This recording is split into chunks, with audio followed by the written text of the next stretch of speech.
Il y a danger à s'adjoindre en vue du ministère des hommes qui n'ont pas fait leurs preuves.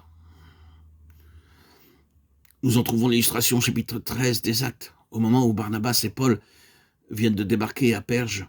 Un petit incident sans apparence jette une lumière inattendue sur une faute de méthode commise par les deux apôtres. Un nommé Jean-Marc, qu'ils avaient avec eux pour les besoins de l'œuvre, leur fait faux bond et retourne à Jérusalem. La présence de ce jeune homme avec eux soulève bien des questions qui méritent d'être examinées de près. Et tout d'abord, nous ne lisons pas au début du chapitre que le Saint-Esprit ait dit « Mettez-moi à part Barnabas et Paul et Jean-Marc pour l'œuvre à laquelle je les ai appelés ». Les considérants qui militèrent en faveur de son admission ne pouvaient avoir qu'un caractère purement personnel. Ils étaient certainement arbitraires. L'occasion, un certain concours de circonstances furent sans doute les principaux facteurs qui entrèrent en ligne de compte. Jean-Marc était évidemment un jeune homme sérieux et plein de promesses, en tout cas en apparence. Au foyer familial, la piété était en honneur. C'est dans la maison de sa mère que se tenait, lorsque Pierre était en prison, la réunion de prière qui aboutit à la délivrance de l'apôtre. Autant d'éléments qui sans doute inclinèrent Barnabas à fonder de grands espoirs sur Jean-Marc et à penser qu'il y aurait peut-être profit pour eux à se l'associer pour le voyage. Mais malgré toutes les qualités qu'on pouvait mettre à son actif, un fait demeure. C'était un homme qui n'avait pas fait ses preuves. Et il était fatal que tôt ou tard, son côté faible apparût au grand jour. Mais, dira-t-on, pour faire ses preuves, il faut pourtant en avoir l'occasion. Pourquoi refuser celle-là à Jean-Marc? N'y en a-t-il pas bien d'autres qui sont partis dans les mêmes conditions d'inexpérience et qui ont fait du bon travail?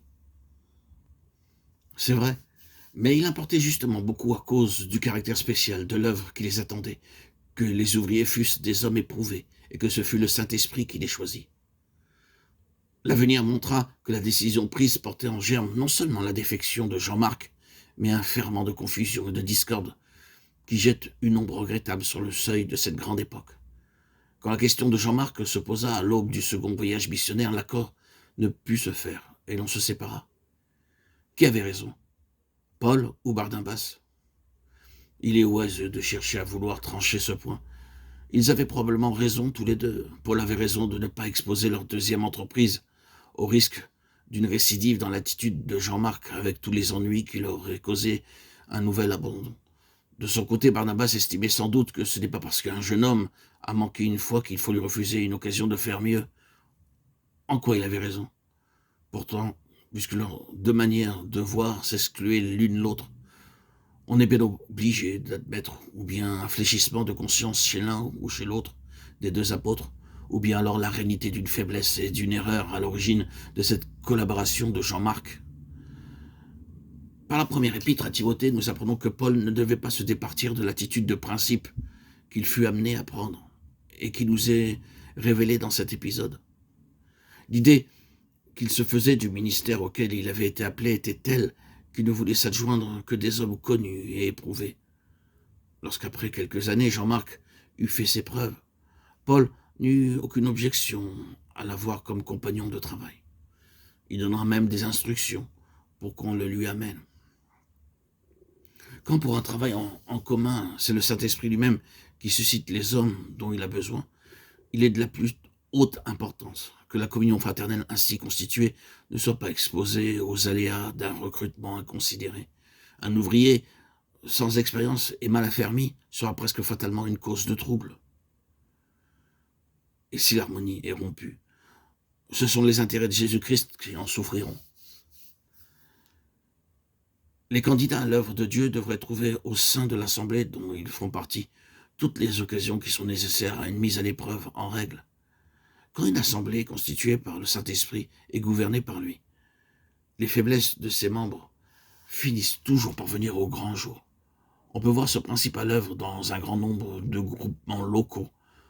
En serait-il ainsi si Dieu n'avait pas en vue le développement moral et spirituel de chaque membre de Christ? Tel est du moins le but immédiat. Quant à l'objectif lointain, il est précisément d'armer l'individu en prévision des ennemis qu'il aura rencontrés sur le chemin de la vie, alors qu'il n'aura plus à s'apporter le bienfaisant appui de sa famille spirituelle. Les champs de mission sont parfois le théâtre de terribles tragédies en matière de relations rompues. Rompues? Pourquoi? Elles sont pourtant destinées, dans la pensée de Dieu, à servir ses intérêts d'une façon durable. Sans doute, et c'est à l'assemblée d'origine ici, en Europe, qu'il faut s'en prendre. C'est elle, 9 fois sur 10, qui n'a pas su donner à la formation de ses ouvriers le caractère d'une véritable épreuve, car c'est bien une épreuve morale et spirituelle qui devrait être à la base de la préparation. Une entente cordiale à la maison, dans cette famille spirituelle où tout est si confortable et bien organisé et à la portée de tous les candidats, ou à peu près. Mais il s'agit bien d'entente cordiale. C'est d'un témoignage spirituel qu'il s'agit, et d'un témoignage spirituel dont Satan a juré la perte. Les difficultés même les plus désagréables qui sont le pain quotidien de la vie en commun sont encore peu de choses en regard des facteurs nouveaux qui entrent en jeu dans cette bataille spirituelle. Le but que l'ennemi cherche à atteindre et qu'il poursuit par tous les moyens en son pouvoir, c'est de ruiner le témoignage en dressant les enfants de Dieu les uns contre les autres. Or, il possède dans le champ missionnaire tant d'alliés. Il dispose de tant de moyens de pression, de tant d'occasions de tension, qu'un homme qui n'a pas appris à triompher avant de partir ne saurait être envoyé sans risque dans cette mêlée lointaine.